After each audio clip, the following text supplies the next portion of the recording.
What up, y'all? I got this Dom Plura here, and it is a 6-pin lock with some barrel drivers in there. It's got some spool drivers in there, and it's got some torpedo key pins as well.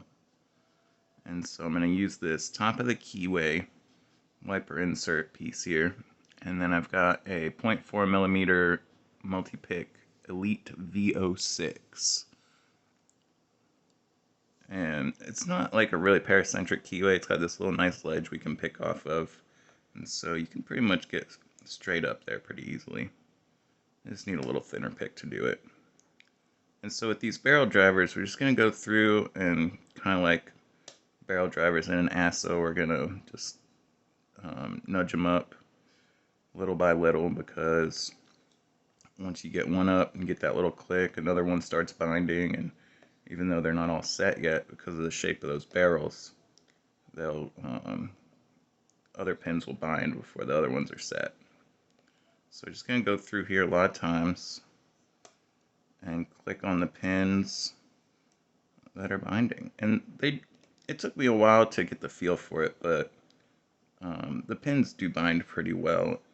It was easier for me to tell when these barrels are binding than on something like an ASA. Can still be a little tricky though, especially because we don't want to push the pins too high up, or the tops of the torpedo key pins can overset. So we're making good progress. Got a little core movement. There's 4.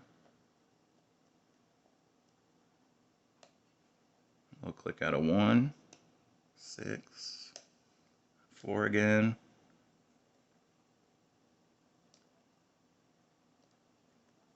Heard a little something drop.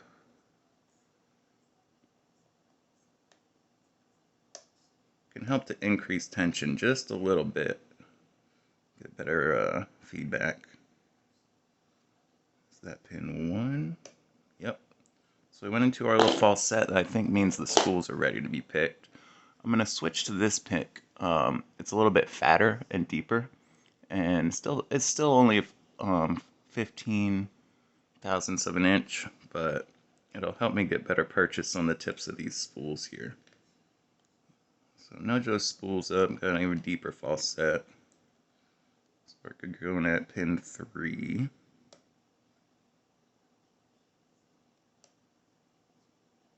Oh, pin 2 actually. Cool, we got that set. Pin 3. Just getting that counter rotation. And there we go. Really nice to pick. This is a blue belt level lock with the LPU. It's about halfway up the chain. And been struggling a lot with some harder black belt level locks, and we don't have access to a whole lot of this type of lock in the US. We've got a few blue belt level locks. A lot of times people go with the Paclock 90A Pro. But over in Europe, they got some way cooler stuff. And on the Lockpicker United Discord, a lot of this stuff is available if you check it out. There's a lot of good sellers on there. Let's see if we can get this awkward clip off. I should have thought about this beforehand. It's one of the bendy kinds. It's going to take longer than the pick itself.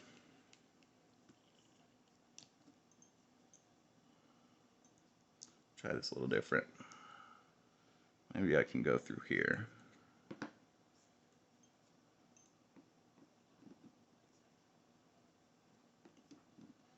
Let's see.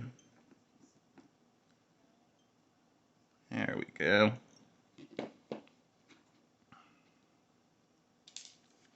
And we'll get the key.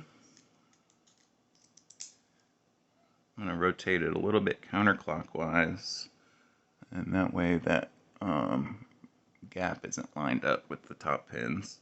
And I am going to use a shim. Shim fits in this lock pretty well and easily, so I'm going to go ahead and use one.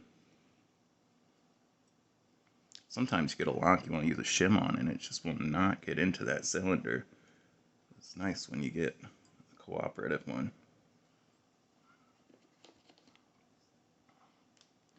Push that through. Just a regular standard stylus follower there.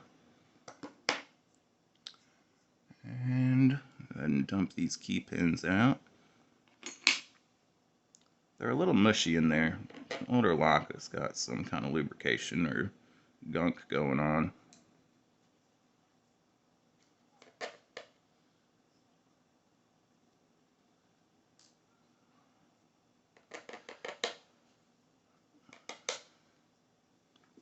Definitely not a super challenging lock, but especially once you get acquainted with it. But it was a little tricky to pick up at first. I had seen that Swiggle Dork had picked it. He had a video online, and it was really helpful to watch his. I left a comment, and he just kind of told me, hey, just tap everything 11 times. So that's what I did, and it worked. Not all torpedo key pins. We got, looks like the higher lifts don't have torpedo key pins, but the ones you don't lift as much do. Alright, put that there. So the cylinder doesn't seem to have any kind of milling in there, but I've seen some that look like they do. Maybe this one's just old. There is a little bit of a color change, almost like there might be some kind of modification there, but honestly, I really can't tell. So go in here and take these drivers out.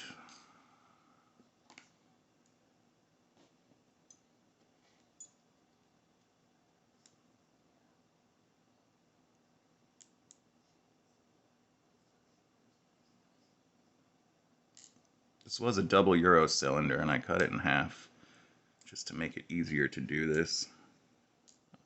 I don't want to be messing around with segmented followers and pinning shoes or all that nonsense. Maybe one day if I gotta. But as Bartleby the Scrivener said, I would prefer not to.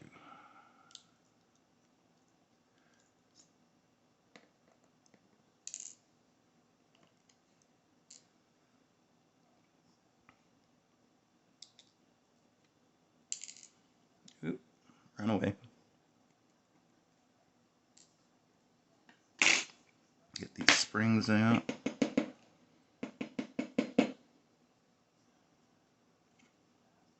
I always think it's funny how nice condition the springs are in compared to the rest of the lock. They're always so shiny. I have gotten some asses where the springs kind of look like they've been through the ringer, but most of the time, they're pristine. Oh, don't fling on too far.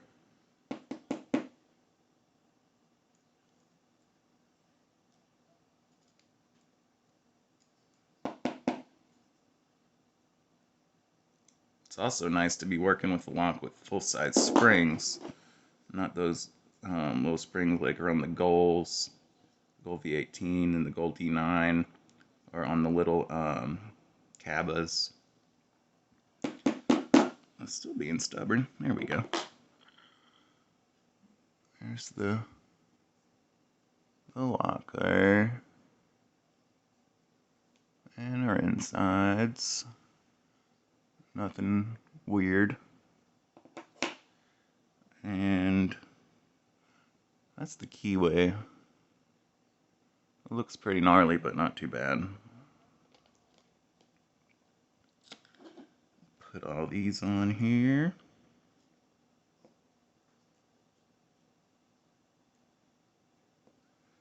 After this, I think I'm going to go back to the bilock.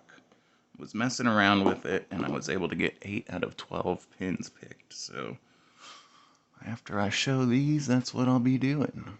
I'm not super happy with that angle. I'm going to bring a couple of them up close.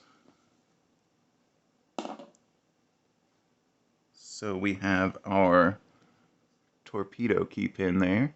That little lip at the top is real easy to get stuck if you overlift it. And then we just got some standard key pins here as well. And we have our little barrels here. They've got little tiny lips on them, but they do function a lot like the acid barrels, but without that countermilling serration stuff. There's our nice thin spools that give us lots of counter rotation and false set. Really like those. Alright, y'all. Well, thanks for letting me nerd out on locks for a while. Appreciate y'all. Have a good one.